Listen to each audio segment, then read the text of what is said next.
ছোটবেলা থেকে মা একটা কথা বলতো যে সব পরিস্থিতিতে মানিয়ে নেওয়া। এই জিনিসটাকে মাথায় নিয়েই আমি আজও পর্যন্ত কাজ করি, যেটা আমি স্টুডেন্টদেরকেও শেখাই যে সব পরিস্থিতিতে মানিয়ে নেওয়া। মানিয়ে নেওয়া বলতে এখানটায় কারোর সাথে মানিয়ে নেওয়া নয়। মানিয়ে নেওয়া বলতে হচ্ছে এখানে তুমি যেমন পরিবেশে যাও, যেখানেই সাজাতে যাও না কেন, সব জায়গায় যে চেয়ার টেবিল থাকবে সেখানে কিন্তু কোনো কথা নেই। যেখানে যেমন সেই রকমই তোমাকে কিন্তু সাজাতে হবে। তো চলো আজকে এই বিষয় নিয়েই তোমাদের সাথে একটু গল্প করা যাক। তো আজকের লোকেশন ছিল কল্যাণপুর, ব্রাইড হচ্ছে পল্লবী। তো ব্রাইডের আজকে রিসেপশন লুক। তো ব্রাইডের আগে বিয়ের দিনের ভিডিও তোমাদের সাথে শেয়ার করেছি, কীরকম পরিস্থিতি, কত টাইমের মধ্যে সাজাতে পড়েছি। তো আজকের রিসেপশনের দিন হচ্ছে ব্রাইডের হচ্ছে শ্বশুরবাড়ি। ফার্স্ট টাইম আমাকে এই রকম নিচে বসিয়ে সাজাতে হয়েছে, যেটা অনেকজনেরই প্রবলেম হয়, সত্যিকারই প্রবলেম হয়েছে। কিন্তু কি বলো তো, যে সব কিছু মানিয়ে নেওয়া পরিস্থিতি। তো এখানে হচ্ছে সেই জিনিসটাই আমি বলতে চাইছি যে আমিও কিন্তু কখনোই এই রকম নিচে বসিয়ে সাজিয়ে অভ্যস্ত নই, যেটা সবারই প্রবলেম। চেয়ারে না বসলে বা টেবিল না থাকলে সত্যি করে আমাদের মেকআপ আর্টিস্টদের সাজাতে খুব প্রবলেম হয়। কিন্তু এখানে এমন একটা পরিস্থিতি যে ব্রাইড এতটাই ঘামে সেখানটায় কোনো পাখা কাজ করছে না, বাড়ির চারিপাশে প্যান্ডেল করে আরও আমাদের মানে হাওয়াটা পাস হচ্ছে না, আর হাওয়াও ঢুকছে না, যার জন্য কুলারের সামনে থেকে মুখ তুললেই ব্রাইড প্রচুর প্রচুর প্রচুর ঘেমে যাচ্ছে। ব্রাইডের হচ্ছে প্রচুর অয়েলি স্কিন। তো লাইফে ফার্স্ট প্রথম আমি এরকম নিচে বসে বা ব্রাইডও নিচে বসে কিন্তু সাজছে। ব্রাইডেরও অনেক কষ্ট হচ্ছে একদম স্ট্রেইট হয়ে বসে সাজতে।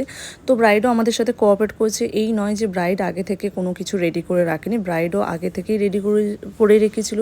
যেহেতু বিয়েতে এতটাই প্রবলেম হয়েছিল সেই জন্য কিন্তু রিসেপশনের দিন ও অনেক পাখা, 2-3টে স্ট্যান্ড পাখা প্লাস কুলার সব কিছুই রেডি করে রেখেছে। কিন্তু পাখা যে চালাবো সেই হাওয়া পাস হওয়ারও জায়গা ছিল না, যার জন্য বাধ্য হয়ে আমরা হচ্ছে কুলারের নিচেই বসেছিলাম। আর কুলার উঁচু করার মতো পরিস্থিতিতে তাদের বাড়িতে কোনো লোক ছিল না, বা সেই রকম পরিস্থিতি হয়ে ওঠেনি। অনেক চেষ্টা করেছিল, ব্রাইডও করেছিল বা বাড়ির লোকও করেছিল।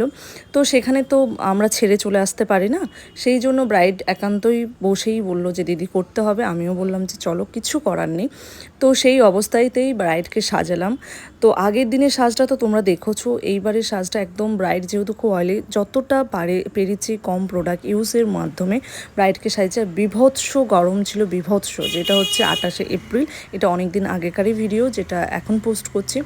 তো এখানে একটাই কথা বলতে চাই যে আমরা অনেক মেকআপ আর্টিস্ট আছি, সত্যি আমাদের প্রবলেম হয় অনেক কিছু, যখন লাইট থাকে না, টেবিল থাকে না, চেয়ার থাকে না, সত্যি খুব প্রবলেম হয়। কিন্তু আমি বুঝি যে ব্রাইডরাও অনেক চেষ্টা করে আমাদের যাতে অসুবিধা না হয়, কারণ তাদের স্পেশাল দিন, তারা সত্যি সুন্দর করে সাজতে চায় সেই দিনটায়, যাতে আমাদের সাথে কোঅপারেট করে। তো এখানে ব্রাইড চেষ্টা করেছিল অনেক হেল্প করার, কিন্তু হয়ে ওঠেনি। সেই জন্যই আমরা কিন্তু ব্রাইডের কে সাজানোর জন্য আমরা কিন্তু নিচে বসেই কাজ করেছিলাম। তো আমাদের মেকআপ আর্টিস্টরা হচ্ছে সব কিছু কিন্তু মেনেই আমরা কিন্তু কাজ করি। এই নয় সবসময় চেয়ার টেবিল পাখা সব রকম থাকে। হ্যাঁ, এইগুলো হলে খুব সুবিধা হয়, খুব ভালোভাবে কাজও করতে পারি, যেটা ব্রাইডদেরও পক্ষে সুবিধা হয়, আমাদের পক্ষেও সুবিধা হয়। তো কিছু কিছু পরিস্থিতি এমন একটা টেনে দেয় যেখানটা হয়ে ওঠে না, সেইভাবেই কিন্তু আমাদের সাজাতে হয়, সেইভাবেই কিন্তু আমাদের কাজ করে যেতে হয়। তো আজকে দেখো ব্রাইডকে পুরো কমপ্লিট লুক দিয়েছে, তোমরা দেখলেও বুঝতে যে সামান্য সে বসেছে তাতেই সে কিন্তু ঘেমে যাচ্ছে। তো কমপ্লিট লুক বিয়ের পুরো একদম বসার স্থানেই বসিয়ে দিয়ে কিছু ভিডিও ক্লিপ করেছি। তো আজকের এই রকম পরিস্থিতিতে এইভাবে সাজিয়ে লুকটা কেমন হয়েছে জাস্ট বলো, আর ভালো লাগলে অবশ্যই কমেন্ট শেয়ার আর লাইক করো। আর যারা যারা ভিডিও দেখছো তাদের জন্য অনেক অনেক অনেক ধন্যবাদ। এইভাবেই সবসময় আমাকে সাপোর্ট করো। Thank you so much.